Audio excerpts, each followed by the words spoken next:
Hi అండి, welcome to మన channel. Dosa పిండి మిగిలింటే ఇలా ఒక్కసారి ట్రై చేయండి. చాలానే టేస్టీగా ఉండే స్నాక్స్ అనేది రెడీ అవుతుంది.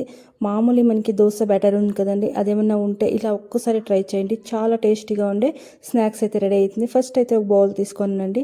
దీనికి ఉల్లిపాయ అనేది కొద్దిగా చాలా తీసుకోండి, చాలానే బాగుంటుంది. ఇట్లా ఒక 3 to 4 అని తీసుకున్నాను. స్లైట్లా కట్ చేసుకొని వేసుకుంటాను. పచ్చిమిర్చి అనేది ఒక 5 తీసుకొని చిన్న చిన్నగా కట్ చేసి వేసుకున్నాను. కొద్దిగా కొత్తిమీర అనేది కూడా వేసుకొని అల్లం తురుము అనేది ఇట్లా తురుము వేసుకుంటానండి. చాలానే బాగుంటుంది. ఇలా తురుము వేసుకోండా, లేకపోతే దంచి కూడా వేసుకునొచ్చు, కానీ తురుము వేసుకోండా చాలానే టేస్టీగా ఉంటుంది. ఇలా మనకి దోశ బ్యాటర్ పిండి మిగిలినప్పుడు ఇలా ఈవినింగ్ స్నాక్స్ టైరా, లేకపోతే సడన్గా మనకి ఏమైనా తినాలి అన్నప్పుడు ఇలా ఒకసారి ట్రై చేయండి. చాలానే టేస్టీగా ఉంటుంది. మనకి రుచికి ఎంత కావాలో అంత సాల్ట్ అనేది వేసుకొని ఒక 1/4 టేబుల్ స్పూన్ అంతా సోడా అని వేసుకుంటా ఉన్నాను. ఒక 1/4 టేబుల్ స్పూన్ అంత గరం మసాలా వేసుకొని అది బాగా కలుపుకోవాలండి. దాంట్లో ఉల్లిపాయల మనకి నీళ్ళ అంశం ఉంటుంది కదా, అంతా అది బాగా ఇదవుతుంది. కాబట్టి మనం సాల్ట్ కానీ వేసిన దాన్ని ఇంకా ఉల్లిపాయ అనేది బాగా కలుపుకొని దోశ బ్యాటర్ అనేది 1 కప్ అంత వేసుకుంటాను. చూసుకొని మీకు ఎంత కావాలో అంత వేసుకోండి. నేనైతే చిన్న కప్లో 1 కప్ అంత వేసుకుంటాను. చాలానే బాగుంటుందండి. దోశ బ్యాటర్ అనేది కొద్దిగా పులుపు అనేది పులిసిండల్లా అప్పుడే మనకి చాలానే టేస్టీగా ఉంటుంది.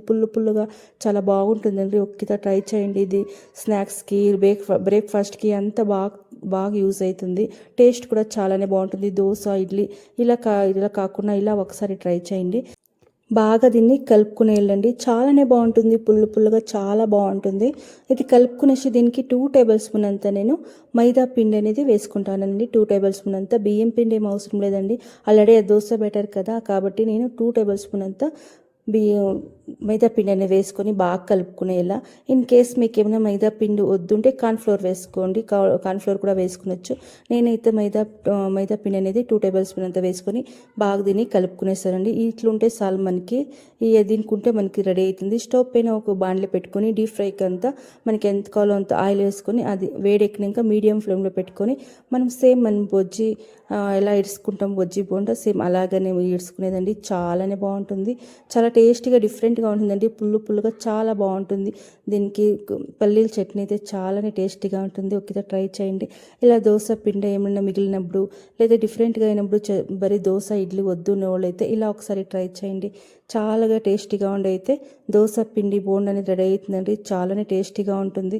ఇలా చిన్న బిల్లు కూడా అంత మార్నింగ్ బ్రేక్ఫాస్ట్ ఏమైనా చేసినప్పుడు లంచ్ బాక్స్కి చాలానే బాగుంటుంది. దీనికి చాలా ఉల్లిపాయ అనేది కొద్దిగా చాలా వేసుకోండి. మనకి కావాలనేది కూడా పొటాటో హాలు ఉంటుంది కదండి, దాన్ని కూడా తురుముకొని వేసుకునొచ్చు. చాలానే టేస్టీగా ఉంటుంది. డిఫరెంట్గా ఉంటుంది. చాలా క్రిస్పీగా కూడా ఉంటుందండి. చూడండి, ఈ బోండా అయితే మనకి రెడీ అయింది. చాలానే బాగుంటుంది. ఒకసారి ట్రై చేయండి.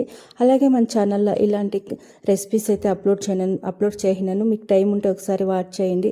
అలాగే ఫస్ట్ టైం ఎవరైనా మన ఛానల్ చూస్తుంటే ప్లీజ్ సబ్స్క్రైబ్ చేసుకోండి. ఈ రెసిపీ మీరు ట్రై చేస్తే ఎలా ఉంది ఏంటి అనేది ఫీడ్బ్యాక్ ఇవ్వండి. చాలానే టేస్టీగా ఉంటుంది. ఇలా దోశ పిండర్ ఏమన్నా బ్యాటర్ ఏమన్నా మిగిలింటే ఇలా ఒక్కసారి ట్రై చేయండి. చాలానే టేస్టీగా ఉంటుంది. ఈవినింగ్ టైం ఎవరైనా సడన్గా వచ్చినప్పుడు ఏమైనా డిఫరెంట్గా చేయాలన్నప్పుడు చాలా టేస్టీగా ఉండే రెసిపీ అయితే రెడీ అవుతుంది. ఐ హోప్ మీకు ఈ వీడియో ఇష్టమైంది అనుకోనాను. అలాగే మీకు ఈ వీడియో ఇష్టమైతే మీ ఫ్యామిలీ మెంబర్స్కి మీ ఫ్రెండ్స్కి షేర్ చేయండి.